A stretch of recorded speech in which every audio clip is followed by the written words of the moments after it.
À maison ordinaire, événement extraordinaire. Esprit, montre-toi. Les maisons hantées de Grande-Bretagne passent sous le feu des projecteurs quand nos médiums de choc affrontent les entités diaboliques qui rôdent à l'intérieur. Sortez de chez moi! Il faut que je sorte.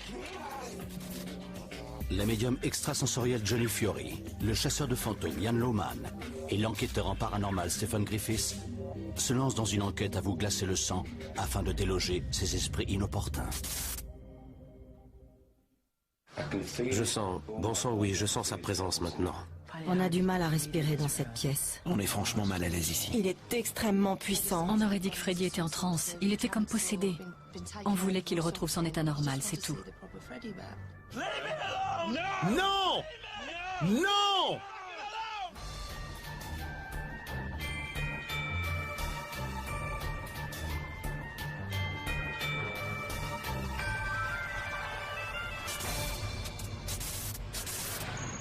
C'est à Mapleborough Green, au fin fond du comté du Warwickshire, qu'habite Freddie Starr, humoriste, imitateur et chanteur. Mais sous ses dehors comiques, Freddy cache un aspect plus profond. Je m'intéresse au spiritisme depuis l'enfance. J'ai déjà eu des apparitions, vous savez. Si j'ai des doutes? Non. Il y a 2 ans, Freddy a emménagé dans cette maison des années 30. Il a vite eu l'impression de ne pas être seul. J'ai ressenti une présence, une entité, un être qui se nourrissait d'électricité, de vous, de moi. C'est quelque chose qui vous épuise. Donna, la femme de Freddy, ressent elle aussi une présence dans la maison. Ça devenait de plus en plus étrange. La télé s'allumait toute seule. Elle pouvait s'éteindre, se mettre en pause, puis revenir sans rime ni raison. On entendait des bruits de pas à l'étage. Toutes sortes de bruits différents, des choses inexplicables. Mais il n'y a pas que les bruits. Pour Freddy, les esprits commencent à se manifester de façon plus concrète. Une amie de ma femme est passée et elle s'est dit « Tiens, Freddy est ici ». Sauf qu'à ce moment-là, je n'étais même pas à la maison, j'étais sorti. Elle m'a assuré « Je t'ai vraiment vu, Freddy, franchement ». J'ai répondu que je n'y étais pas. Alors elle a ajouté « J'ai levé les yeux et j'ai vu une silhouette avec un visage comme le tien à la fenêtre. Puis tu as reculé. » Si au début Donna et Freddy considèrent que cette présence est anodine, au fil du temps elle leur semble de plus en plus malveillante. Un jour, j'étais dans la cuisine, en train de préparer des légumes, et j'ai senti qu'on me poussait. Comme si quelqu'un m'avait tapé dans le dos du plat de la main. Freddy a-t-il la moindre idée de ce qui peut bien lui empoisonner la vie comme ça? Comme je suis moi-même un peu médium, je dirais que ce n'est pas quelqu'un de sympathique. Pas sympathique du tout. Il y a quelque chose de puritain dans sa façon de penser et de se comporter. Freddy pense même avoir découvert le nom de cet ectoplasme. Dans cette maison, le coupable numéro 1, c'est George. On l'a appelé George le fantôme. Vous savez ce qu'il a fait? Je vous assure que c'est vrai. Il m'a sorti de mon lit. Il m'a vraiment jeté à bas de mon lit. Et à l'époque, je faisais plus de 100 kilos. Dernièrement, Freddy a essayé d'entrer en contact avec George. On était en bas, Donna et moi. Et j'ai senti cette présence. J'ai dit, vite, prends l'enregistreur, qu'on ait un échantillon de sa voix. Parce que je voulais lui parler et entendre le son de sa voix. Alors on a mis l'enregistreur en marche, pour voir ce que ça allait donner. J'ai appelé George. Et il s'est mis à faire de plus en plus froid. J'étais glacé. J'avais des fourmis. Et il faisait un froid de canard. Je me suis approchée de Freddy et j'ai mis mes mains autour de lui, mais sans le toucher. J'ai passé mes mains à quelques centimètres de lui et il émanait de son corps une sensation tout à fait curieuse, irréelle. Je crois qu'on n'est pas prêt d'oublier cette expérience. Il semble que les fantômes puissent effectivement s'attacher à des gens. Certains cas sont connus. Quand ça se produit, et s'il ne s'agit pas d'une fixation passagère, il peut être assez difficile de s'en débarrasser. En désespoir de cause, Freddy et Donna font appel à Esprit Montre-toi pour en finir avec ce George si envahissant. L'équipe décide de procéder à une veillée de nuit dans la maison de Freddy pour voir si elle peut mettre au jour une activité quelconque. Freddy laisse la place aux membres du groupe qui s'installent. Stephen Griffiths, le spécialiste des enquêtes sur le paranormal, est le premier sur les lieux. Voilà bientôt 10 ans que Stephen enquête sur ces phénomènes. Il a examiné plus de 500 maisons hantées et en a désembouté au moins 50. Avant l'arrivée de Johnny Fury et de Ian Lohman, les deux médiums, Stephen procède à quelques tests afin d'éviter toute confusion entre des phénomènes naturels et une activité supranaturelle. On effectue les tests de base afin d'identifier les phénomènes naturels dans une maison. La caméra que vous voyez ici fournit des indications quant au courant d'air et aux zones plus ou moins chaudes ou froides.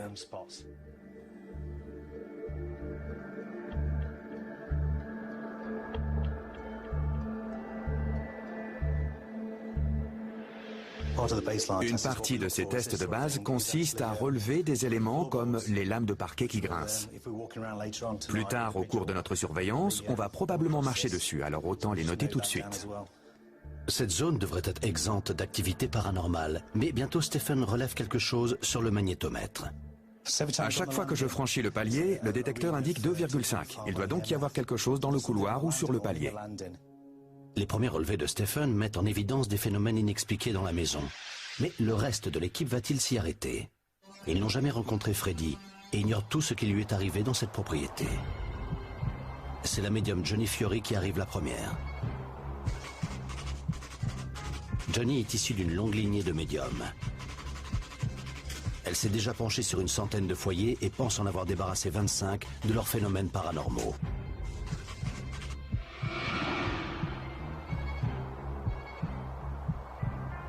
Avant d'entrer dans la maison, Johnny dit une prière.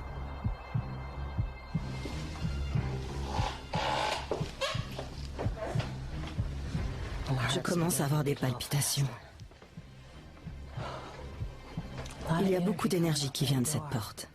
Peu après, Ian Lohman, médium et chasseur de fantômes, rejoint Johnny dans la maison. Ian exerce son activité depuis plus de 10 ans et c'est le plus expérimenté de l'équipe, car il a déjà fait des recherches d'activités paranormales dans plus de 1000 foyers.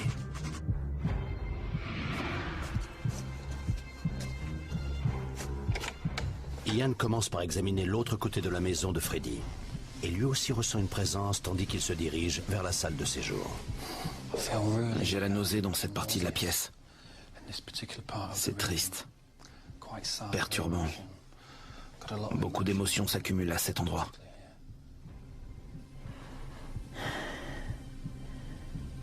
J'ai du mal à respirer dans cette pièce.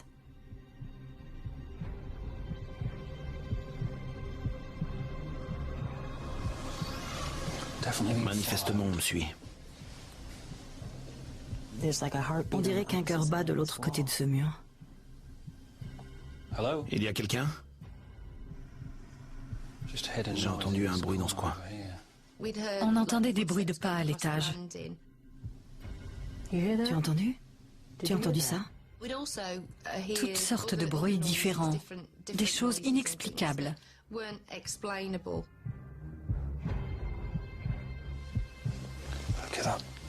Il y a de nouveau une petite quantité d'énergie qui vient de traverser là. Il faut que je monte. Il y a quelque chose là-haut. Quelque chose attire Ian vers la chambre de Freddy, l'endroit même où celui-ci a été jeté à bas de son lit. Il y a une odeur très forte. Bien sûr, la maison sent la cigarette, mais je sens quelque chose de bien plus fort que ça.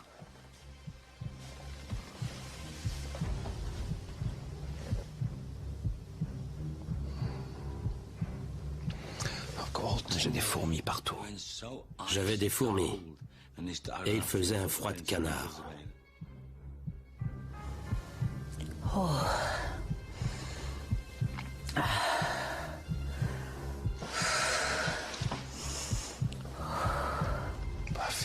J'ai l'impression d'être corpulent. Très grand et râblé. Ian ressentirait-il déjà la présence de George? Vraiment déplaisante cette pièce. Je dirais que ce n'est pas quelqu'un de sympathique. Pas sympathique du tout. Ça me perturbe. On est mal dans cette maison. L'humoriste Freddie Starr est convaincu qu'un esprit mal intentionné hante sa maison. Salut, George. Tu vas me parler ce soir? Je le sens. Je me gèle. J'ai froid. Je sens. Bon sang, oui, je sens sa présence maintenant. Pourquoi t'es pas gentil, George? Se sentant menacé, Freddy et sa femme demandent de l'aide à l'équipe d'Esprit Montre-toi. Quoi qu'il en soit, il était temps d'agir. Afin de savoir à quoi ils ont affaire, les membres de l'équipe passent une nuit seuls dans la maison de Freddy. Johnny Fury et Ian Lohman ont déjà senti une forte présence. On dirait qu'un cœur bat de l'autre côté de ce mur. Manifestement, on me suit. Une fois que les deux médiums ont inspecté la maison, Stephen Griffiths, enquêteur en paranormal, installe son équipement en vue d'une veillée nocturne. Je vais mettre des détecteurs de mouvement à chaque bout de la maison. Je vais aussi placer des caméras à infrarouge et quelques objets en guise de repère. Si un esprit, quel qu'il soit, était tenté de s'en approcher, ces ustensiles trahiraient sa présence. En effet, s'ils sont déplacés par rapport au contour que Stephen a tracé autour d'eux, cela pourrait signaler une présence paranormale, notamment du fait que les portes sont maintenant protégées par des détecteurs de mouvement. Bon, il est minuit et nous avons décidé d'éteindre toutes les lumières de la cuisine pour voir ce qu'on trouve. Si je ferme les yeux, en te faisant face, je suis quand même attiré vers cette pièce. Ian se sent attiré vers l'arrière de la maison et c'est là que nous avons constaté l'activité la plus importante. Nous sommes parés et nous allons retourner nous y installer pour voir si on ne peut pas en tirer quelque chose. Quand ils retournent dans le séjour, une surprise les attend. Ils étaient à leur place? Pile dessus. Ils ont bougé d'environ 1 millimètre. Ils ont bougé. Le sucre d'orge aussi. Ouais. Et pourtant, en quittant la pièce, on a vérifié que tout était parfaitement en place. Mais la croix n'a pas été déplacée. Et si? Ben dis donc. Et pas qu'un peu. En arrivant, on s'est aperçu que les pièces avaient été déplacées de quelques millimètres. Le sucre d'orge d'à peu près 1 centimètre vers le bas, et la croix a bougé de 2 à 3 centimètres Vous avez entendu? par rapport au tracé. C'était quoi ça? Là derrière. Oui, vous avez entendu? Voilà. Pendant que Stephen parlait de la croix et des autres objets, Johnny et moi, on a entendu un petit bruit. Y a-t-il quelqu'un avec nous dans cette pièce-là? Si des esprits sont présents, s'ils entendent ma voix, s'ils voient ceux qui sont avec nous, qu'ils se manifestent, fassent un bruit, ou touchent l'un d'entre nous. Je vais tendre les mains pour que vous me touchiez. Vous pouvez toucher la main de Johnny? Ian, ça me picote dans la main droite. Voilà, j'ai une image en tête. Une carriole de fermier, tirée par un cheval. Oh, je sens à nouveau ce souffle, Ian. Il est passé sur mes jambes. Oui, Pas en haut des jambes. Ça m'a juste effleuré les genoux. juste quand tu m'as dit ça, j'ai capté un bruit là-haut. Je ne sais pas vous, mais moi, j'ai envie de monter. C'est intéressant. On a perçu des bruits, des craquements, des mouvements sur le parquet et des courants d'air très froids provenant de toutes les pièces. Il est intéressant, cet endroit. Assieds-toi donc devant la glace et demande-leur de se manifester à travers moi pour voir ce que ça change. Qu'en dis-tu? On ne sait pas encore à quoi on a affaire. Bon, ça a essayé d'entrer en contact avec nous en déplaçant les objets. Oui, c'est vrai. T'as vu la glace? Oui, je la vois.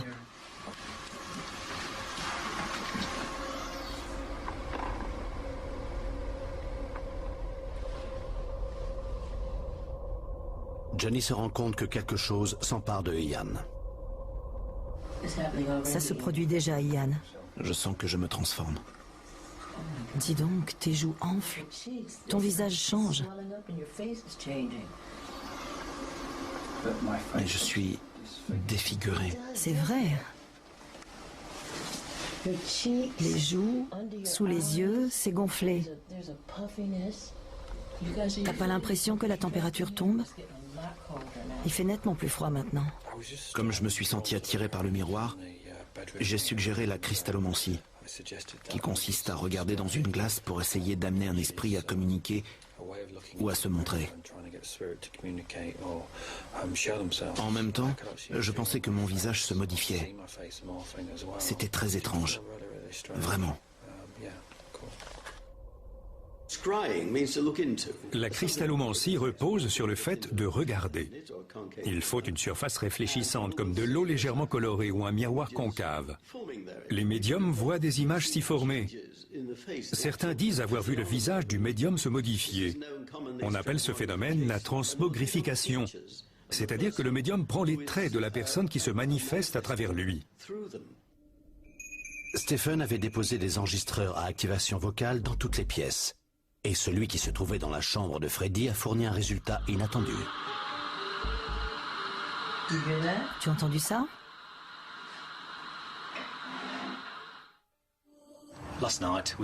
Hier soir, nous avons veillé toute la nuit. Je suis allé chercher le dictaphone dans la chambre de Freddy. La pièce était fermée à clé. L'appareil était sur le lit.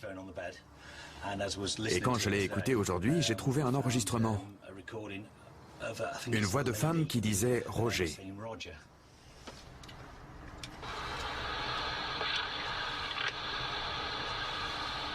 Ce qu'il y a d'intéressant, c'est qu'il s'agit d'un appareil à activation vocale. Il y a donc eu un bruit dans la pièce qui a activé le dictaphone, lequel s'est ensuite arrêté de lui-même. Ça nous a semblé très intéressant. Les objets témoins qui se déplacent, l'étrange métamorphose de Ian et le dictaphone de Stephen, tout indique une présence paranormale dans la maison. Johnny a hâte de rencontrer Freddy pour parler avec lui de ses propres expériences. Vous voulez bien me parler de votre maison? C'était très animé cette nuit. Eh bien, voici ce qui se passe. Ça ne se produit que quand je vais dans cette pièce-là. Quand je me tiens ici et que je regarde dans cette direction, j'ai des picotements dans toute la figure. Bien. Dans les bras, partout. Quand on était dans le grand salon, tout d'un coup, j'ai eu l'impression d'avoir la tête dans un étau. C'était très fatigant, vraiment épuisant. Ça s'est souvent reproduit. On est vraiment vannés tous les deux. Je ne veux pas trop en dire sur ce qui s'est produit cette nuit pendant qu'on était ici, mais on était vraiment perturbés. Dès que je suis allé dans la pièce de derrière, pardonnez-moi de le dire, mais ça ne m'a pas plu. Il y avait quelque chose de menaçant dans cette pièce. J'avais du mal à respirer. Il flotte un sentiment d'effroi dans votre chambre. Comment vous sentez-vous avec ce qui se passe chez vous, Freddy? Mal. D'accord. Savez-vous quelque chose à propos de cette propriété et de ses environs?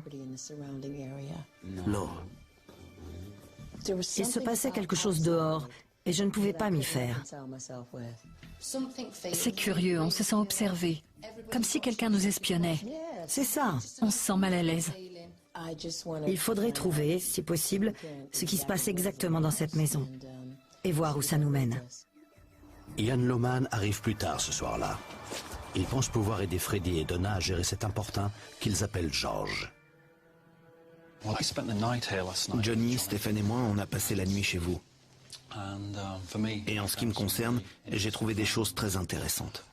Non seulement il me semble que cette demeure est hantée, mais je pense qu'il se passe beaucoup de choses qui tournent autour de vous.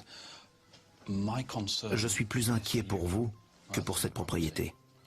À mon avis, vous êtes bien moins transparent que l'image que vous donnez de vous. Il se passe beaucoup de choses ici. Je dirais que cette entité ou une certaine quantité d'énergie viennent de vous. En séjournant ici, il m'apparaît que vous fonctionnez un peu comme une éponge, que vous absorbez les choses. Ce qui fait que, où que vous alliez, les murs se mettent à exprimer quelque chose, à vous parler. Vous voyez ce que je veux dire? C'est lourd à assumer. J'aimerais me promener dans cette maison avec vous, là. Et avant tout, je veux essayer de résoudre le mystère de cette maison. Ainsi, je pense que nous pourrons réunir les pièces du puzzle. Tandis que Ian et Freddy montent à l'étage, Johnny veut aller voir dehors l'endroit où elle avait senti une présence. Stephen Griffiths est maintenant en train de visionner ce qu'ont enregistré les caméras qu'il avait installées dans toute la maison au début de l'opération. Freddy sent une présence presque immédiatement. Il n'est pas seulement ici, il est là. Et il est quelque part par ici. Je sens qu'il attend que j'y aille. Allons-y. Oui. Allez-y.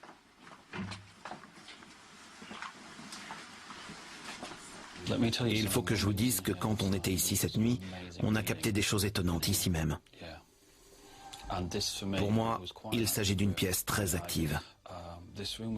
Elle est assez étrange, parce que cela varie du positif au négatif. Mais dites-moi ce que vous ressentez maintenant. Il faut que je me déplace un peu. Oui, allez-y.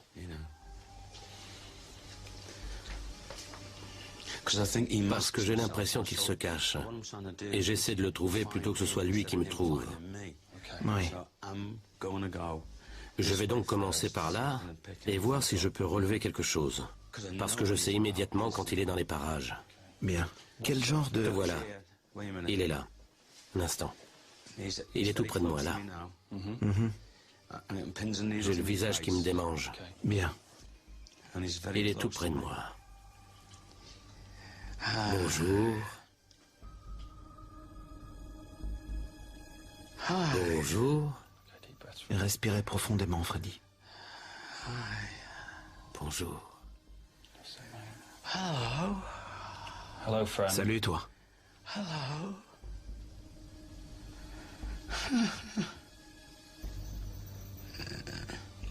Qui es-tu?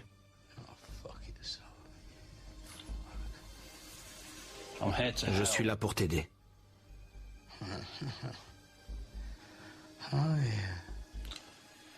Tu peux me dire ce que tu fais ici?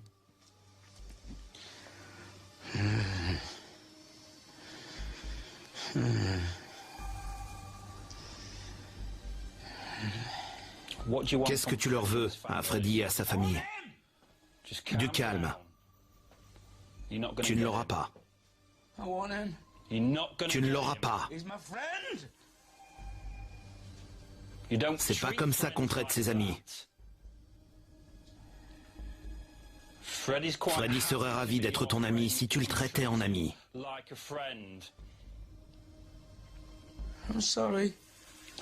Tout va bien. Du calme. Laisse Freddy avancer. Et toi, recule. Ok, Freddy. Respirez profondément. Inspirez. C'est bien. Comme ça. Ok. Respirez. C'est bon. Bien, très bien. Tout va bien. Ça va? Oui. Vous voulez faire une pause? Oui. D'accord. On peut faire une pause? Bon sang. Mais qu'est-ce qui s'est passé? C'est pas vrai. Vous pensez qu'il est parti? Je me sens perturbé, très perturbé. Et... Freddy semble à nouveau entrer en transe. Johnny! Oui? On a besoin de toi! Ok, j'arrive. Je suis content que tu te manifestes, tu sais. Non! Non! Que se passe-t-il? Il est entré en transe. Je l'ai ramené, puis il a replongé. Oh mon Dieu. Non! Ce n'est pas un ami! Tu l'auras si tu le traites avec respect. On peut régler ça. Ça peut se régler. Respirez bien, Freddy. Respirez, mon vieux. Bien, très bien. Respirez, c'est bien. Ok. Je peux avoir un verre d'eau, s'il vous plaît? Ok, bien, Freddy. Très bien. Oh, bon sang. Je ne sais pas ce qui se passe. Ok, ça va, c'est fini. Je me souviens de rien. Continuez de respirer profondément. Pourquoi est-ce que je pleure? C'est l'émotion, c'est tout. C'est peut-être aussi l'énergie résiduelle qu'a laissée cette personne en vous traversant. Si vous avez froid, c'est parce qu'elle vous a pris de l'énergie. Elle a pris votre chaleur. Tandis que Freddy se remet de cette épreuve, Donna réfléchit à ce qui vient de se passer. Johnny et moi étions en train de marcher dans le jardin quand on nous a appelés. Il fallait que Johnny vienne tout de suite. Apparemment, Freddy était dans une sorte de transe. Il était comme possédé. Il se comportait mal, il était très méchant. Il faisait peur à voir, c'était très perturbant. Ian et moi, nous avons perçu une énergie et nous pensons tous les deux que quelque chose se nourrit de Freddy. Quand quelque chose se nourrit de vous, cela se manifeste, et ce que nous venons de voir indique bien que cette entité ou quoi que ce soit se nourrissait de Freddy. Il n'a aucune idée de ce qu'il vient de faire. L'humoriste Freddy Starr a été investi par un fantôme, ce qui a provoqué une réaction totalement inattendue. Non! Le chasseur de fantômes, Ian Lohman, est convaincu qu'avec une seconde tentative, ils arriveraient à se débarrasser de cette présence qui hante Freddy. Mais Freddy est-il partant? Pendant ce temps, moi, je croyais que je dormais. Oui. J'ai cru que je m'étais seulement endormi. Ce qui se passe, c'est que cette chose vous investit. Elle entre en vous, prend le pouvoir de votre corps et veut s'exprimer à travers vous. C'est qu'elle était très agressive. Très agressive, oui. Je veux l'affronter, là. Je veux l'affronter, j'assume. Bien. Je veux l'affronter, ce salaud. Très bien. Allons-y. Il faut qu'on en finisse là. Je veux l'affronter. Ok. Tandis qu'il remonte pour faire face à l'esprit dont il pense qu'il prend possession de Freddy, Johnny et Donna restent en bas pour échanger sur ce qui s'est passé durant la nuit. C'est quand même extraordinaire qu'à notre époque, on pense toujours pouvoir prendre de l'aspirine pour ceci ou du paracétamol pour cela, mais qu'on ne pense pas à nourrir l'esprit. Il se passe dans ce monde des choses que nous ne pouvons pas voir, mais qui relèvent de l'esprit. Comment dire à quelqu'un que quelque chose se nourrit de lui? Bien sûr, vous qui vivez ici, vous avez assisté à ce type d'agression, et vous savez qu'elles sont effrayantes. Lui, il doit vivre avec. À l'étage, Freddy et Ian se préparent à reprendre contact avec l'esprit. Pendant ce temps, Stephen visionne les événements dans sa camionnette. Immédiatement, Freddy ressent une forte présence dans la pièce. Écoutez, pour moi, c'est ici que tout a commencé. À l'origine,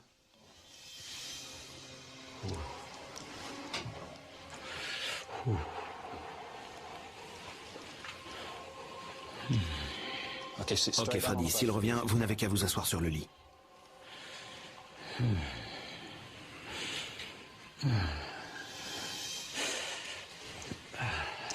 Bien.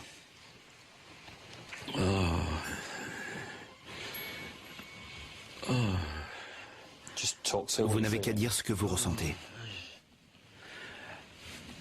Je souffre. Vous avez mal où? À la poitrine et au ventre. Bon, d'accord. Le salaud. C'est un salaud. Il s'affaiblit. Il est de plus en plus faible. Si vous commencez à ressentir sa souffrance, c'est bon signe.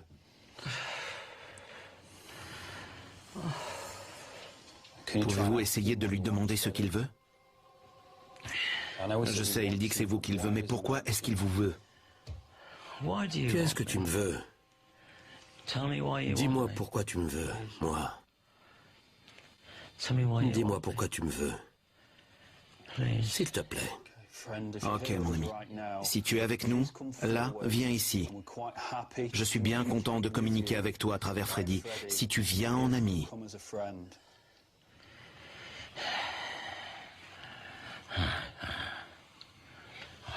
Ok, l'ami. Je suis content que tu sois avec moi et que cela passe par Freddy. Si tu recommences à nous manquer de respect, à Freddy ou à moi, je te demanderai de nouveau de t'en aller. Et ça ne se passera pas bien. Tu ne nous enlèveras pas, Freddy. Tu peux bien rire.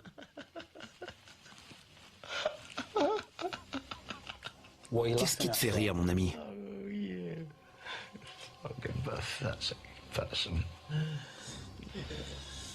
Pourquoi as-tu besoin du corps de Freddy?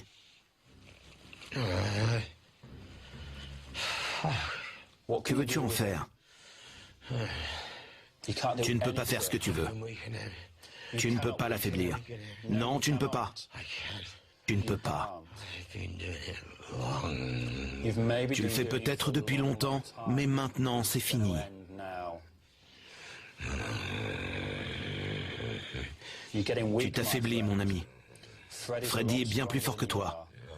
Freddy est plus fort que toi. Dis-moi ce que tu as fait quand tu étais sur Terre. Je veux que tu me dises ce que tu as fait.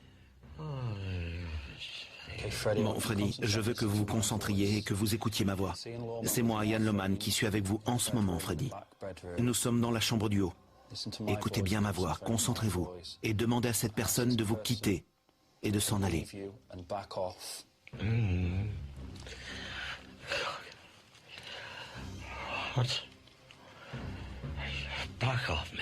Très bien, mon ami, très bien. Très bien. Encore.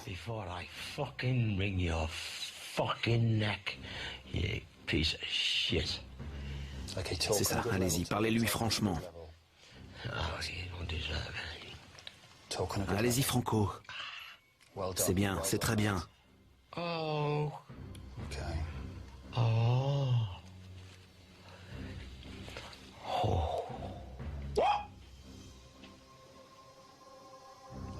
Vous êtes là, Freddy? Vous m'entendez, Freddy? Tout va bien. Respirez, Freddy, et n'oubliez pas où vous êtes. Battez-vous contre cette chose. Débarrassez-vous-en. C'est un petit garçon? Bien. Qui est ce petit garçon, Freddy? Bon. On peut aller chercher Johnny tant que le petit garçon est là? Bien. On va avoir besoin d'une présence féminine. Bon, continuez de me parler. Comment t'appelles-tu? Vous pouvez me répéter ce nom, Freddy? Bien. Et qu'est-ce que tu fais là? Tu peux venir ici, Johnny? On commence à y voir plus clair. Il y a ce monsieur et un petit garçon. D'accord. C'est le petit garçon qui parle à travers Freddy. Juste ciel. Oui, le petit garçon. Ok, Freddy, tenez bon. C'est bien, vous faites du bon boulot. Tu veux bien parler au petit garçon pour moi? Salut, toi. Ça va aller. On va l'aider, Freddy. On va l'aider, il le faut. On va l'aider, là, tout de suite. Tout ira bien. Tu peux t'arranger pour que ce petit garçon me parle à travers Freddy? Dis-moi, mon petit bonhomme. Tout va bien, Freddy, tout va bien. Tout va bien. Tenez bon. Du courage. Il faut vous concentrer, Freddy, il le faut vraiment. Je veux me concentrer sur le petit garçon maintenant. Explique-moi ce qui se passe pour que Ian et moi puissions te protéger. Tout va bien, mon chéri. Freddy, quand vous pensez à cet enfant, il faut que ce soit des pensées claires, heureuses, lumineuses, rien de négatif. Demandez à ce petit garçon de marcher. Vers la lumière. Très bien. Avance vers la lumière, mon chéri.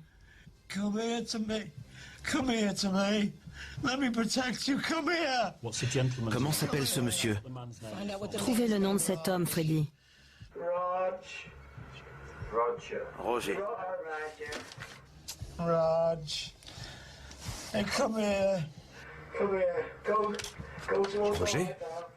Va vers la lumière, mon chéri. Va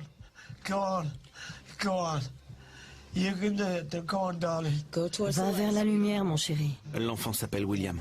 Oui, l'enfant c'est William et l'homme c'est Roger. Roger, restez où vous êtes. William. Pour que je puisse vous avoir à l'œil. William, viens vers moi. C'est le nom que j'ai entendu sur le dictaphone. Roger, c'est étonnant. Restez là où vous êtes. Avance, avance, ne te retourne pas. Père Céleste, je vous joins en son nom. Si tu veux te comporter en démon, je te traiterai en démon. Tu peux bien dire ce que tu veux, je t'ai amené là où je le voulais. Tu peux gronder autant que tu veux. Car je sais que Freddy est là. Je sais qu'il est là et qu'il riposte. Il riposte, Roger. Ah bon? Oui. William s'en est allé. Il est parti maintenant.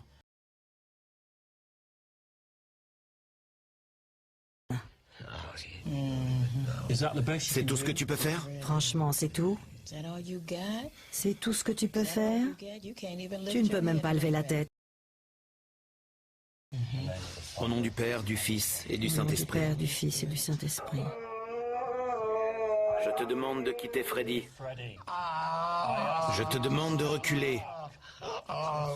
Cette âme est indigne de cette terre. Cette âme bouge. Au nom du Père, du Fils et du Saint-Esprit. Et du Saint-Esprit. Je te demande de t'en aller et d'avancer vers la lumière. Afin que tes parents et tes amis puissent avancer. Dans la lumière. Continuez d'avancer.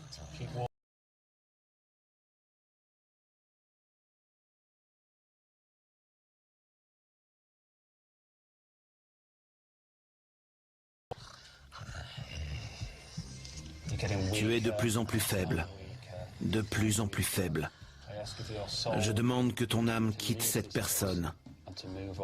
Va vers ta prochaine vie, où tes péchés seront examinés. Va-t'en maintenant. Amen. Amen.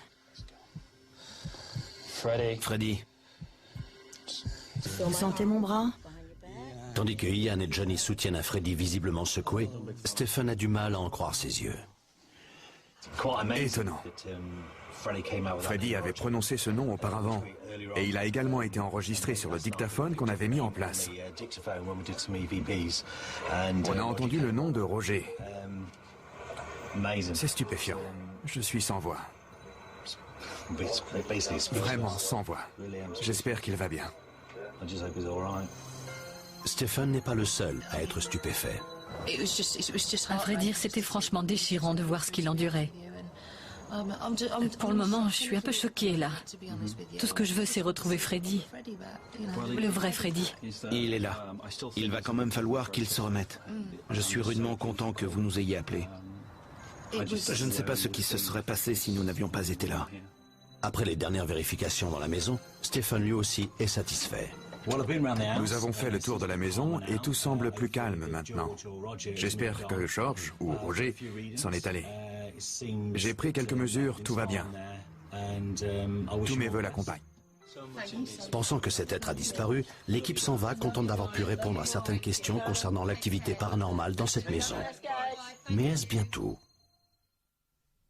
Dans la maison de Freddy Starr, l'équipe d'Esprit Montre-toi pense avoir exorcisé un esprit sinistre. À l'origine, Freddy pensait que la chose s'appelait George. Cependant, au cours de la nuit, plusieurs entités différentes semblent s'être manifestées à travers lui. C'est bien. Avance vers la lumière, mon chéri.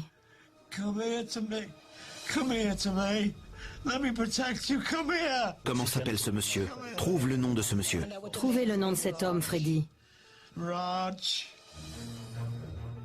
Roger, George et un garçon du nom de William.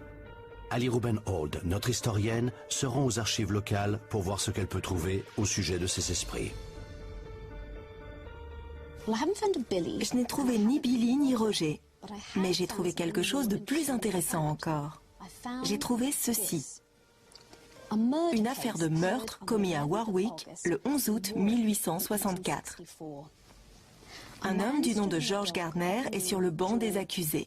Âgé de 21 ans, cet ouvrier agricole travaillait à la ferme d'Out Hill, de même qu'une femme nommée Sarah Kirby. Cette ferme se situe au bout de la route où se dresse la maison de Freddy, à quelques centaines de mètres de celle-ci. Un soir, George Gardner est rentré totalement ivre. Pris d'une crise de fureur, il se saisit d'un fusil et le pointe sur Sarah Kirby qui était en train de faire la vaisselle. Il lui tire dans la nuque à bout portant. Je lis ici que c'est la gouvernante qui a trouvé le corps. Pour aller voir Monsieur Edge, elle traverse la cuisine où elle trouve Sarah Kirby allongée sur le sol, les pieds sous l'évier, vers la fenêtre, la tête dans la direction opposée.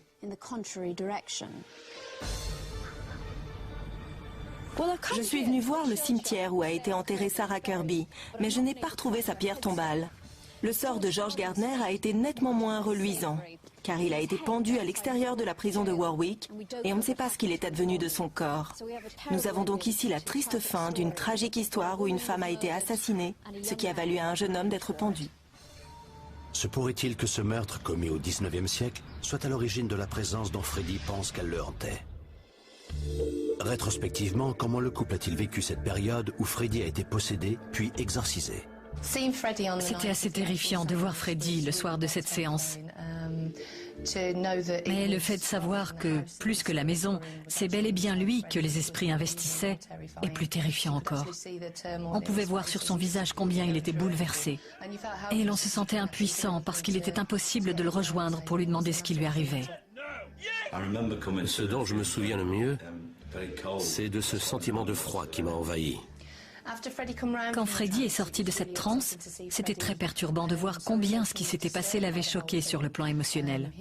Il tremblait de tout son corps, même s'il ne se souvient pas du tout de ces événements. Je ne me rappelle rien de ce qui s'est passé, ni en bas, ni à l'étage. Je ne me souviens de rien. Ensuite, pendant plusieurs jours, cet épisode m'a laissé l'impression d'une grande confusion. Depuis, je n'ai rien ressenti d'autre dans la maison. Aucune expérience paranormale, ni coup, ni le sentiment d'être observé. Cela fait des années que je ne me suis pas senti aussi bien. C'est une renaissance. Je me sens vraiment fort, mentalement. Je suis vraiment contente que Freddy ait vécu ce qu'il a vécu, qu'il ait traversé toute cette histoire, qu'il s'en soit sorti, qu'il ait compris ce qui lui est arrivé. Maintenant, il en parle volontiers, il est beaucoup plus calme. Je me sens mieux. Humainement, je me sens beaucoup mieux.